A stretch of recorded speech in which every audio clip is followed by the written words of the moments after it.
La sculpture est l'art de faire apparaître ce qui est déjà caché dans la matière. Welcome, bienvenue à toutes et à tous à cette nouvelle session de votre émission dénommée Les Arts, là où les œuvres prennent la parole et les artistes s'expriment librement. Et oui, dans ce magazine, nous vous permettons de découvrir toutes les facettes de l'art. Et aujourd'hui, nous allons parcourir dans la discipline de la sculpture pour découvrir bien évidemment un artiste pétri des talents. Et oui, il a l'ingéniosité que nous allons découvrir pleinement à travers notre rubrique dénommée Profil d'artiste.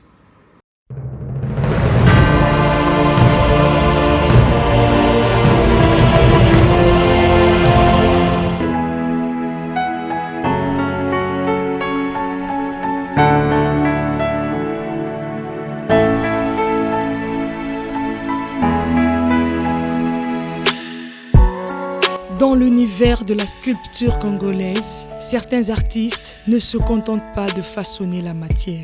Ils lui donnent une âme. C'est le cas de Obed Lutoga, plus connu sous le nom de OLK. Un jeune artiste sculpteur dont le talent impressionne par son sens du détail et sa capacité à reproduire la réalité avec une étonnante précision. Spécialisé dans la création des personnages réalistes, OLK transforme chaque œuvre en une véritable histoire figée dans le temps. À travers ses sculptures, il met en lumière les émotions humaines, les expressions du visage et les scènes du quotidien, offrant au public des créations qui semblent presque prendre vie. Son travail et sa créativité lui ont valu plusieurs reconnaissances, notamment sa victoire au concours Exposition Racine, une distinction qui a confirmé sa place parmi les artistes prometteurs de sa génération.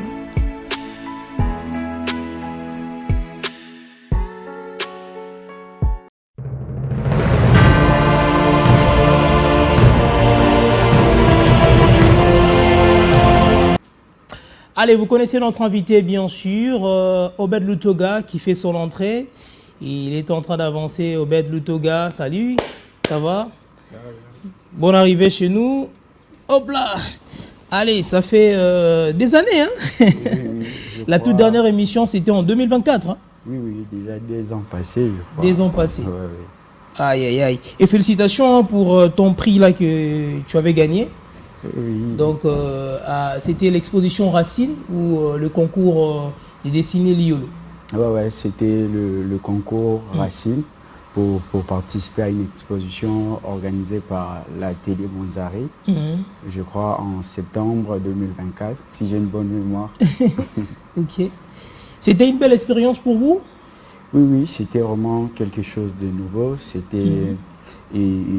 C'était un concours organisé qui était beaucoup plus sur la méritocratie, parce que c'était un concours où on devait partager, où on devait sensibiliser des gens pour venir donner leur voix à ce qu'on était en train de faire. Et c'était beaucoup plus sur ça. Et déjà, c'était quelque chose que j'ai jamais fait, mais je me suis engagé pour pouvoir essayer d'acquérir encore une nouvelle expérience sur ça. Exactement. Alors avec vous, aujourd'hui, nous allons parler de la sculpture, étant que art, passion, mais également métier, parce que vous êtes dans ça. Mais dans l'entrée déjà, on aimerait d'abord savoir, pour seuls ceux qui les connaissent en tout cas, comment vous êtes devenu sculpteur? Déjà, pour dire de manière bref, la sculpture, pour moi, c'est quelque chose c'est une passion, je vais dire. C'est une passion que j'ai commencé à développer déjà dès l'enfance. Comme on connaît, souvent, il y a... C'est d'une manière générale, presque tout le monde, quand on essaie un peu, quand on est enfant, de jouer avec le papier, essayer de dessiner, de jouer avec le sable. Si c'était pas vraiment l'argile, mais c'était des sables et tout, on jouait. Et on jouait avec les gens, avec les amis. Déjà, moi, je faisais quelque chose de plus mieux, quelque chose de déjà plus avancé par rapport avec des amis. Si je peux essayer d'épingler, faire comme de petits jouets qu'on faisait, des jouets pour jouer avec des assiettes et tout. On le faisait et au-delà que les amis faisaient juste des assiettes, moi, je m'engageais à à faire comme de bistes, beaucoup plus débutants, mais j'essaie au moins de faire la tête d'une personne, j'essaie au moins de sculpter une personne pour donner une forme beaucoup plus développée que ce qu'on était juste en train de faire avec les autres, d'une manière de jouer. Mais je me suis engagé à aller beaucoup plus pendant que j'étais encore dans l'inconscience de ce que je faisais. Mais je m'étais vraiment engagé sur ça pour travailler ça. Et avec le temps, la famille, l'entourage, ils ont compris qu'il y avait quelque chose de plus particulier que j'étais en train de travailler sur ça. Et il y a, pour vraiment que je puisse perfectionner ça ou travailler encore sur ça, c'est beaucoup plus le dit des autres sur moi, de dire que non, il fait quelque chose de très particulier et il fait quelque chose de vraiment spécial qu'on doit vraiment lui encadrer sur ça. Et moi, j'étais vraiment païen dans le métier, mais je faisais tout simplement et c'était aux autres d'apprécier et aux autres de m'orienter, si je peux dire comme ça. Et des grâces, on m'a orienté d'une bonne manière pour pouvoir encore perfectionner ça et faire ce que je suis en train de faire aujourd'hui. Faire ce que vous êtes en train de faire aujourd'hui, alors qui vous a vraiment beaucoup encouragé pour se lancer bien sûr dans la sculpture, bien que c'était une passion, mais il fallait qu'il y ait quand même quelqu'un qui peut croire en vous et se dire que vous allez devenir sculpteur? Déjà sur ça, premièrement, je vais dire mes parents, oui. Mes parents, en voyant ce que j'étais en train de faire, ils ont dit qu'ici, il y a quelque chose de très spécial qui pénètre dans cet enfant. Donc, on doit lui orienter sur ça. Et si je peux citer ma maman Irène, elle m'a vraiment encouragé sur ça, de dire qu'il peut faire quelque chose de bon avec ce métier. Et au-delà de ça, il y a aussi des artistes qui m'ont vraiment impacté sur ça.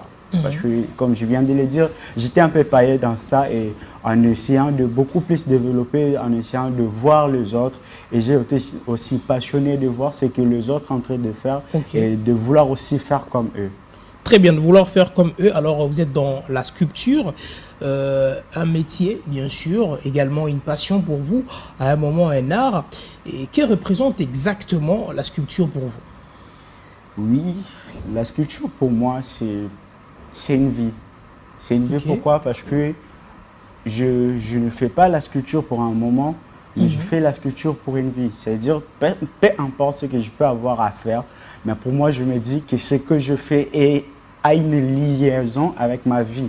Aussi longtemps je vis, aussi longtemps je sculpte. C'est une manière pour moi de s'exprimer, c'est une manière pour moi de faire voir aux autres ma manière de voir le monde, mon regard plutôt sur la vie et tout. C'est vraiment ça, au-delà d'être un métier ou de vouloir avoir quelque chose sur ça, mais c'est d'abord quelque chose que je fais parce que cela est en moi. Je dévoile juste ce qui est en moi. Voilà, ça représente votre vie, la sculpture, mais pourquoi vous êtes plus spécialisé ou orienté à faire de personnages réalistes? Oui, pourquoi de personnages réalistes? C'est une bonne question. Oui, on peut voir qu'il y a beaucoup de sculpteurs qui ne sculptent pas simplement de personnes réalistes, qui peuvent aller même en faire l'impressionnisme justement ou l'illusion de choses. Il ne sculpte pas vraiment une personne, mais il essaye de faire juste une illusion de la personne. Mais moi, je m'étais dit que ma vision de la vie, j'aime bien voir tout dans la perfection. C'est-à-dire que tout ce que j'aime faire, j'aime que ça soit vraiment parfait. Et voilà pourquoi je me suis dit que même dans mes dessins, dans mes œuvres, je dois aller dans cet angle-là. Au-delà seulement de faire de l'art, dans tout ce que je fais dans ma vie, j'aime bien que ça soit parfait. Et je le fais d'une manière, pour moi, je donne tout ce que j'ai à faire, tout de mon possible pour pouvoir faire ou réaliser quelque chose de parfait. Très bien, réaliser quelque chose de parfait. On aimerait aussi savoir, par rapport à la sculpture, quand vous faites plus de personnages réalistes, quelles sont les matières que vous utilisez souvent? Pour des matières, là, je peux dire que c'est vraiment facultatif, parce qu'il y a des sculpteurs qui utilisent de pierre. Si je dois parler de moi personnellement, moi j'utilise beaucoup plus, je commence mes œuvres avec l'argile, pour faire le modélage avec l'argile. Après, je vais faire le coulage, je vais couler mon œuvre avec la résine que j'utilise beaucoup plus. Mais avant ça, je fais le modélage avec l'argile, comme je l'ai dit, et je vais couler ça avec la résine. Coller ça avec la résine, là nous étions plus en train de parler de ton art dans la sculpture, parce que quand on voit la sculpture comme l'art, et avant tout la sculpture, elle permet à l'artiste de transformer une matière brute à une œuvre porteuse d'essence à l'émotion à travers ses créations. Le sculpteur rencontre l'histoire et immortalise les événements ou transmet le message. Alors quelles sont les histoires ou des messages, des prédilections que Obed Lutoga aime plus passer dans ses œuvres? Dans mes œuvres principalement, j'aime beaucoup plus parler de la vie quotidienne. Ok. Et dans ma vie, dans des œuvres que je fais, j'aime bien que tout le monde puisse se retrouver. C'est-à-dire, en regardant l'œuvre que je fais, c'est pas quelque chose où une personne va voir que c'est extraordinaire d'une manière où il n'arrive pas vraiment à s'identifier dans ça. Mais j'aime bien dans ma manière de travailler, lorsque tout le monde regarde, il arrive au moins à s'identifier, de dire que dans cette œuvre, facilement, ça parle de la vie quotidienne, ça parle de notre ville, peut-être Kinshasa et tout, sur ce que je peux épingler, l'œuvre que je suis en train de travailler, que je suis en bas-relief, où ça parle de l'actualité, des événements qui se passent en Kinshasa. Très bien, plus sur la vie quotidienne, donc les choses qui se passent dans la société. Alors, nous allons permettre aux gens de découvrir ce que vous savez faire exactement à travers la sculpture.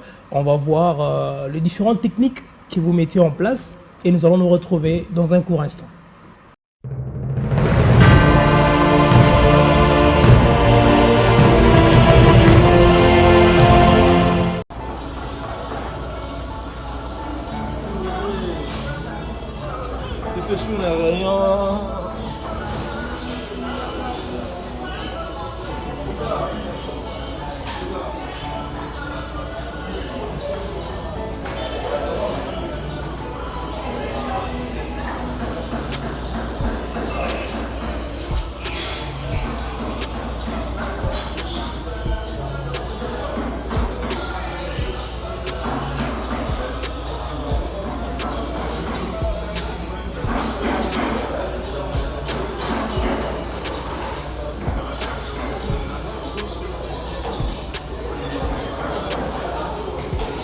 Tempo.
Nous sommes de retour sur ces magnifiques plateaux. On vient de les voir tout à l'heure, vos différentes œuvres.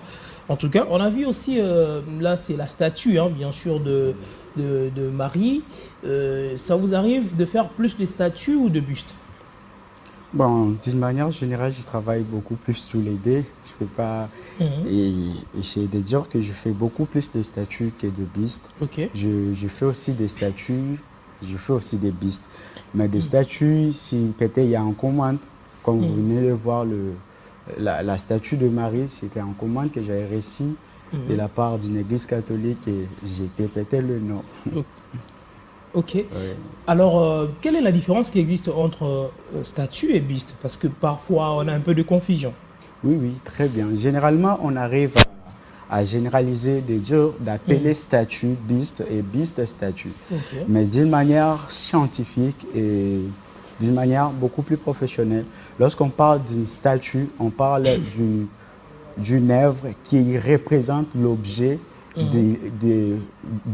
l'objet d'une manière générale, c'est-à-dire de la tête aux pieds. Je parle de l'objet parce que ça peut peut-être être une personne ou un animal, peu importe, mais quand c'est une statue, c'est ce qui représente l'objet d'une manière générale, d'une manière entière, si on peut dire. Mais lorsqu'on parle d'un buste, c'est une représentation juste qui représente des parties supérieures d'une personne. Ça peut être la tête et une moitié de l'épaule et une moitié de la poitrine. C'est généralement ça et beaucoup plus professionnel qu'on parle d'un buste. Ok. Alors, entre le buste et les statues, par rapport aux durées, ça prend le même temps pour le faire ou l'autre prend plus de temps et par rapport à sa réalisation? Sur le temps, déjà que ça dépend de la grandeur de l'œuvre.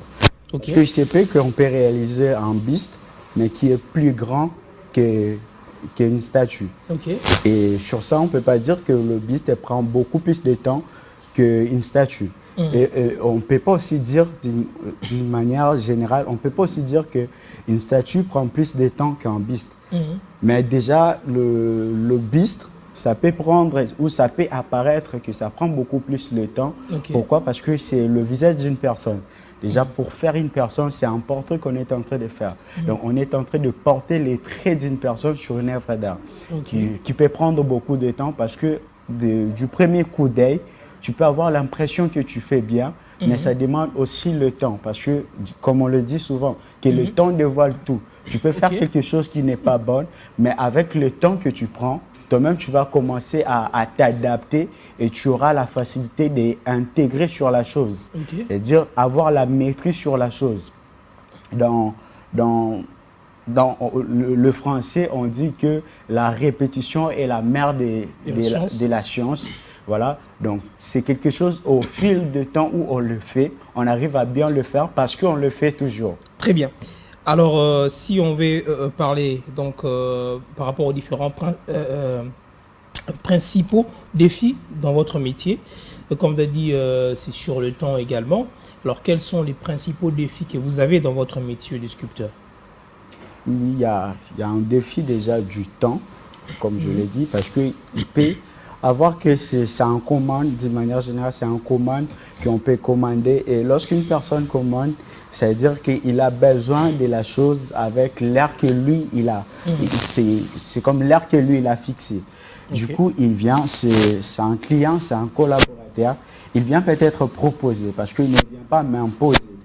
Je ne suis pas son travailleur, je suis son collaborateur. Il vient proposer son idée de dire que non, j'ai besoin que tu puisses me réaliser une œuvre pareille avec le temps que lui viendra avec. Déjà là, c'est un défi de dire que non, je dois travailler en fonction peut-être de son temps. Parce qu'il se peut que tu te dis que non, ce n'est pas possible avec le temps là. Et lui, il peut dire que lui, il veut ça. C'est comme une urgence pour lui qu'il veut ça avec le temps là. Donc du coup, là, tu peux peut-être aussi rater un marché, mais d'une manière générale, on s'est dit non, on peut aussi faire quelque chose de bon avec le temps qu'on peut me donner. Je peux aussi arriver à faire quelque chose de bon. Il y a aussi un défi de la matière. Parce que la matière aussi a ses caprices.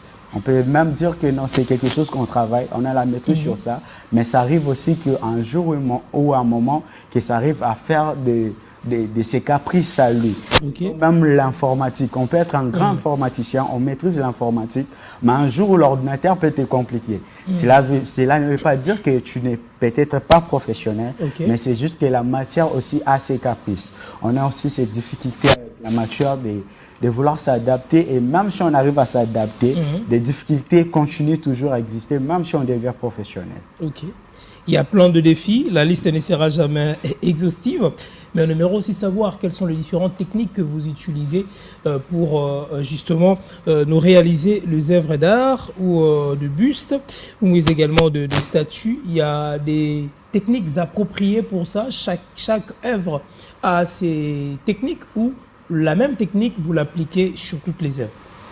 Il y a des techniques pour réaliser des œuvres, mais quand on parle de technique, déjà, ça peut aussi être facultatif parce que chaque artiste peut avoir ses techniques à lui. Le procédé, on peut avoir le même procédé, mais la technique pour réaliser, ça peut aussi dépendre d'un artiste à un autre. Parce que le plus important, c'est peut-être la finalité. C'est-à-dire qu'on doit tous réaliser un buste. Dans le cadre académique, il y a des principes où il y a des ordres ou des techniques à suivre. Là, je parle d'une manière académique. Où on s'est dit que non, on doit commencer, par exemple, par faire un dessin. Après le dessin, on doit prendre ces dessins-là.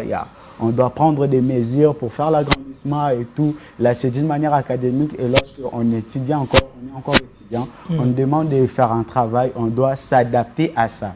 Mais lorsqu'on entre dans la vie professionnelle, on est maintenant avec notre liberté. C'est-à-dire que je connais le procédé, je connais des techniques, mais je me dis que je peux aussi faire mieux au-delà de ce que je connais.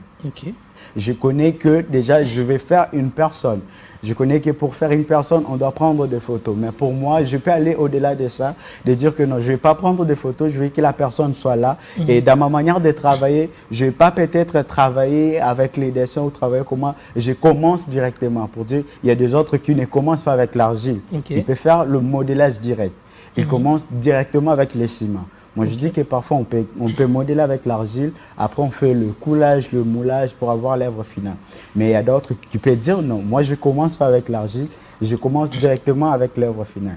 Donc, lorsqu'on parle des techniques pour réaliser une œuvre en sculpture, je ne peux pas prendre mes techniques à moi pour faire de ça comme des lois dans la sculpture ou pour réaliser une œuvre, vous devez réaliser ces principes ou ces techniques que moi, je peux citer. Mais l'artiste peut emprunter d'autres techniques pour réaliser une œuvre. Très bien. Alors, pour vous, quelle est la technique que vous utilisez souvent? Pour moi, souvent, comme je l'avais dit déjà, que j'utilise beaucoup plus le modélage pour réaliser mes œuvres. Je commence à travailler avec l'argile. Après l'argile, là, je vais mouler et je vais couler pour avoir mon œuvre finale avec la matière que je vais. C'est pas seulement que je vais faire ça avec l'argile, mais même si je vais faire avec les ciments, comme l'œuvre de Marie, la finalité, c'était avec les ciments. J'avais fait ça avec les ciments et c'était pas avec la résine. Et au-delà des ciments, on peut couler avec du bronze, avec de l'or, avec les diamants et autres. Très bien. Alors, Obed Lutoga, nous sommes arrivés pratiquement à la fin de notre speech d'aujourd'hui. Alors, il y a beaucoup de jeunes qui nous ont suivis aussi, qui aimeraient devenir des sculpteurs. Souhaitez-vous transmettre un message aux jeunes et quel sera ces messages pour toutes ces personnes qui aimeraient justement se lancer dans la sculpture? Regardez votre caméra. Si j'ai un message que je peux dire aux jeunes et que on doit continuer à faire. On doit continuer à faire et continuer à travailler. Le plus important, c'est pas que ça soit bon, ça soit apprécié de tous ou pas, mais le plus important, c'est les ambitions que nous avons. La vie, elle est grande, la vie, elle est longue et le monde, elle est grand. Donc, chacun a sa manière de voir la vie. Peut-être que ce que tu fais, ton entourage n'apprécie pas, juste pas parce que tu fais mal, mais parce que l'entourage que tu présentes, ce que tu fais, c'est peut-être pas la bonne entourage que tu dois présenter, ce que tu es en train de faire. Donc, essaye d'avancer et avance toujours, même si on n'apprécie ou pas, avance et fais ce que tu arrives à faire. C'est comme ça ta vie en fait. Tu ne peux pas vivre ta vie comme tout le monde. Tu peux que faire ce que tu désires à faire et pendant ta vie, fais tout ce qui te semble bon à faire. Très bien. Alors, je vous rappelle que j'étais avec Obed Lutoga. Il est sculpteur, bien sûr, congolais. Avec lui, nous avions parlé de la sculpture et tant que art.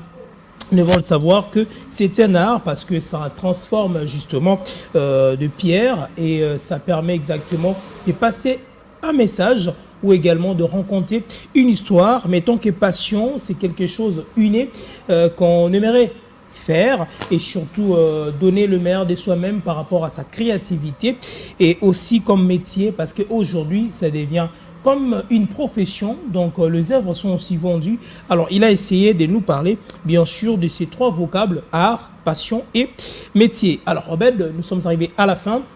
Pour toutes ces personnes qui aimeraient bénéficier justement de votre talent, de la manière dont vous travaillez, les coordonnées pour qu'elles soient en contact avec vous. Oui, déjà, je suis presque dans tous les réseaux. Je suis presque dans tous les réseaux, je dis presque pas d'une manière générale. Et dans tous mes comptes, il y a le nom de Obed Lutoga OLK. Et sur WhatsApp, je suis sur le numéro 97 22 10 341. Sur tous les réseaux, Obed Lutoga OLK. Si même sur Google, vous tapez juste Obed Lutoga OLK et vous allez voir toutes les informations sur moi et même mes contacts. Très bien, alors vous pouvez répéter le numéro rapidement. 43 97 22 10 341. 97 22 10 341. Alors, 2 personnes à saluer rapidement. Maman Irène, et je salue aussi mon papa, Papa John, Maman Irène, Kanam. Très bien, c'était un réel plaisir pour nous de vous avoir aujourd'hui. Je pense que très prochainement, nous serons aussi ensemble avec vous pour parler d'autres sujets de la sculpture. Et aujourd'hui, beaucoup de gens ont connu ces messages qui étaient très importants. Alors, je prends la dernière rubrique, il s'agit bien sûr du mot du jour. Et aujourd'hui, on va découvrir ensemble avec vous le buste. C'est quoi un buste? On suit ensemble, on se retrouve dans un court instant.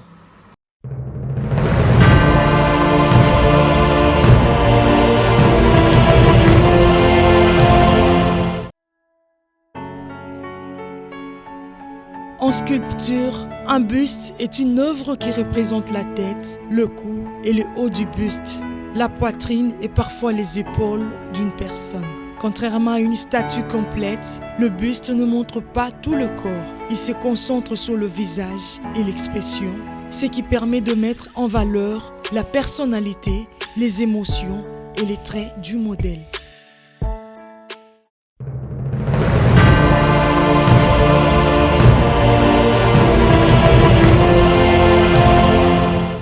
C'est par ici que nous baissons le rideau de cette émission, bien sûr, Les Arts.